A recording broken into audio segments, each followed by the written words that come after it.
Okay, so that brings us to part C, which is on radiometric dating. So what we're going to do is go through this page together so you know what to do for the following diagram on page 98.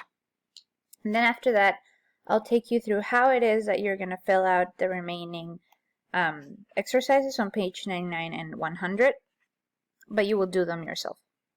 Okay, so let's read through this. So in this exercise, we will be modeling radioactive decay with M&M candies.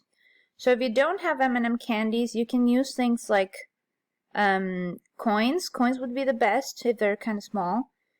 You can also use like tiles from different board games, for example. Like if you have Catan, you can use like the number, I guess labels, if you would, or tiles. Scrabble tiles would also work, things like that. Okay. During radioactive decay, the nucleus of an unstable isotope decays to a stable form. The rate at which these unstable atoms decay is constant for a particular isotope system. Some isotope systems decay very quickly, and others decay very slowly.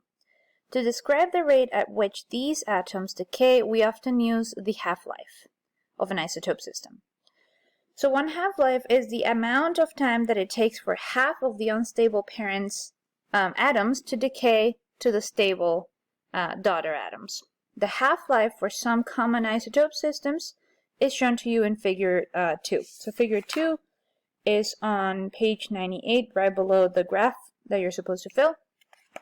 Okay, so the setup for the experiment itself. So to set up the experiment, you will need a clean sheet of paper. In truth, I recommend that you use 2 sheets of paper. That would be the best. You will need 30 M&M candies from your instructor. In this case, I won't give them to you. Hopefully you have M&M candies. Or again, coins will work. Tiles will work for different games. Hopefully they're not much bigger than this, though. Okay? Like the size of my eye. A little smaller. And yeah, that's what you'll need. So the experiment itself.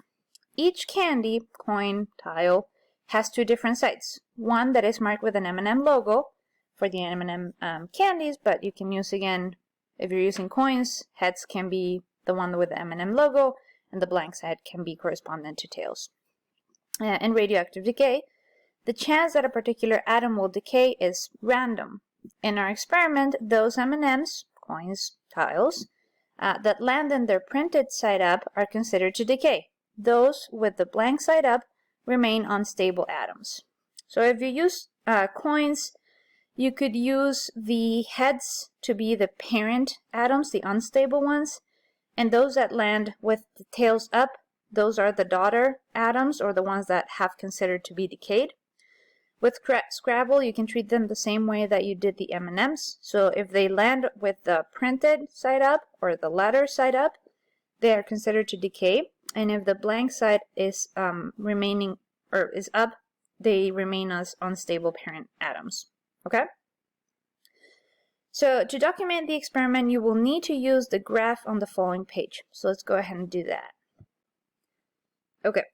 So examine your graph. Oh, by the way, in the instructions, it said that you should use 30 M&M candies. You want to use 50 M&M candies, or again, coins or tiles. Okay, 50, not 30.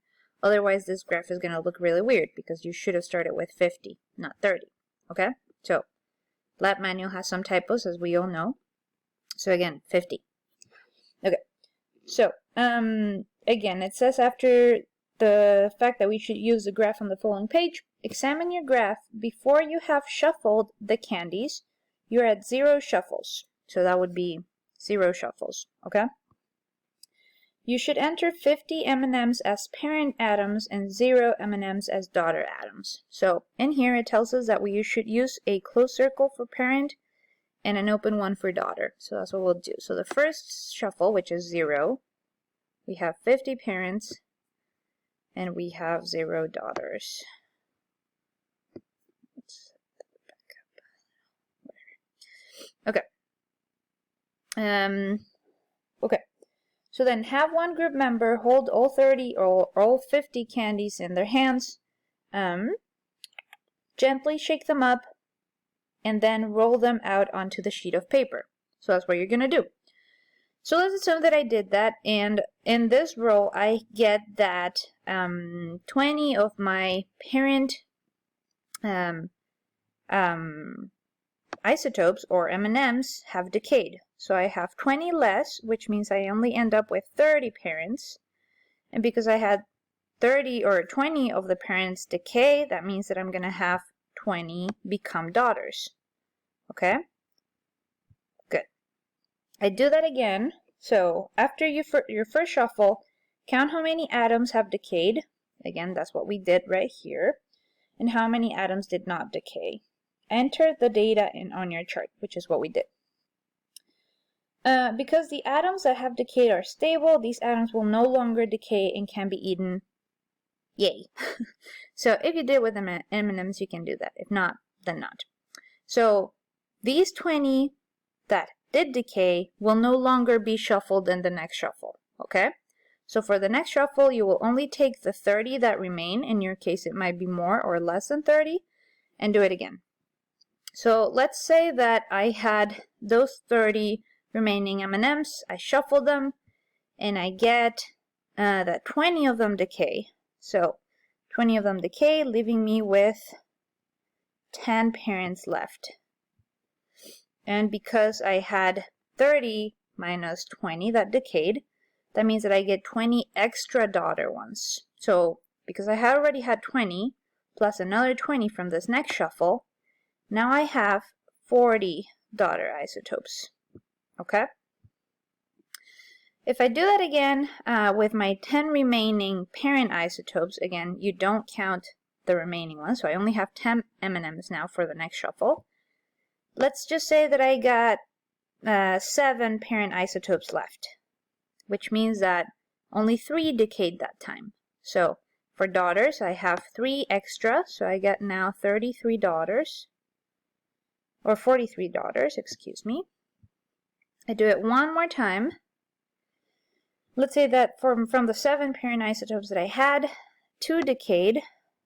So now I have 5 parents, and because I got 2 extra daughters, I got 45 daughters. And if I did it one more time,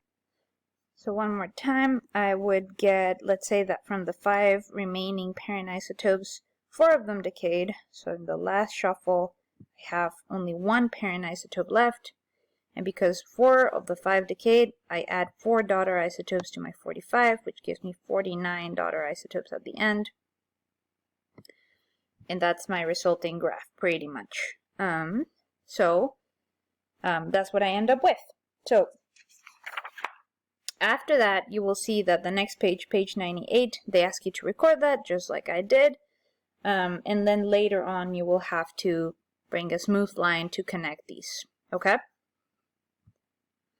So in your quiz that you will submit on Blackboard, how this particular graph looks is it's a multiple choice question. I will give you a set of possible answers as to how your graph should or would most likely look like, and then you give me the answer that that corresponds to your resulting graph, pretty much. Okay. Okay, so question 7 of your lab manual, you will skip. So it says take a peek at the neighboring group's data. Because you're not at the lab, you can't look at the neighboring group's data, so you will skip that one in your lab manual. However, question 7 of the quiz is corresponding to the graph that should have resulted. Okay? Okay, so question 8 and 9, go ahead and answer them, and we'll go through how to do a little bit of this geochronology together. Okay, so geochronology. So for the following questions, which is questions 10 through 17, you will be using the useful isotope systems table from the previous page and the equations from table 1, which are on the following page. So that's correspondent pages 98 and 100. Both of those, the figure and the table, I put here on the slide so you can see them in the video. Okay, so number 10, question number 10. A geologist collects a sample of diorite from the Idaho batholith. After separating selecting zircon crystals, she is able to measure the uranium-235 to lead-207 ratio.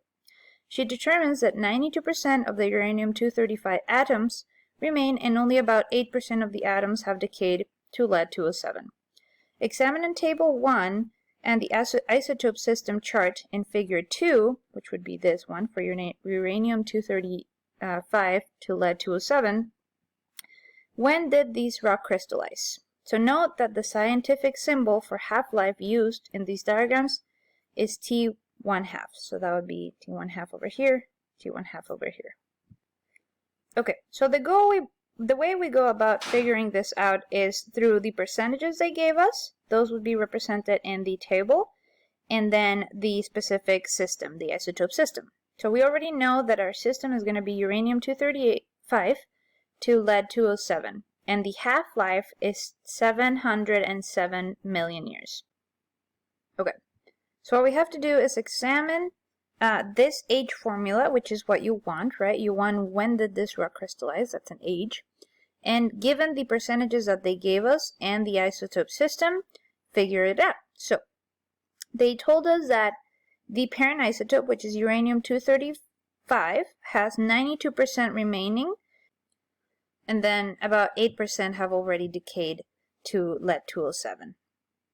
Okay, so let's see, percent of parent atoms. We want about 92%. So there's 100, 99, 90, close to 98, 96. This is close enough to 92%. And the corresponding daughter isotope or daughter atoms would be close to 8%. Okay, so this is the one that we want. Okay, that tells us that there has only been, or only 1/8 of a half-life has elapsed. So the formula we want is 0.125 times the half-life of our isotope system. So 125 times the half-life of our isotope system. So what is the half-life of our isotope system? So if we have uranium-235 decaying to lead-207, our half-life is 707 million years. So if you do that operation, that's going to give us 88.4 million years. Okay? So that would be how you finish this specific question. So you'll have to do a fair amount of those. Questions 12, A and B. Question 14, question 17 will make you do a similar process to what we just did. Okay? Okay, and then they're asking you, based on the age that you calculated, during what geological period was this rock formed? Did it crystallize? So if you look at your figure 2 of your lab manual, or figure 1, sorry, of your lab manual, which is that geological time scale, so this one over here, we can figure that out. So if the answer that we got for number 10 was 88.4, let's see, let me move my face. So 88.4 falls about here, so that means that the period is the Cretaceous period. Okay? Alright, so with that, I think you are pretty much set to go ahead and finish the rest of your lab on your own. Again, the way you're going to submit it is through the quiz, so I'll show you the remaining questions on the quiz. So here are the remaining questions from the quiz from that part C. That's question 8, 9. All of these are multiple choice except a couple of them. So depending on what you get, you have options. Hopefully you'll get the right one within those options. And then I think only questions 15 and 16 I actually have a short answer, so I want you to think a little bit. And I think you guys are smart enough that you'll be able to get it. The rest again are going to be multiple choice. And remember that part A questions, so all the diagrams, come after part C within your quiz. Okay? So if you don't see the diagrams at first in the quiz, that's why. It's because I wanted the questions to correspond in number from the quiz to the lab manual. Okay guys, so with that, we are done with this lab. Hopefully it's not too hard. Again, I am happy to help you through my office hours or during class or lab time hours through Blackboard Collaborate Ultra. Yeah, I'll be here if you have any questions.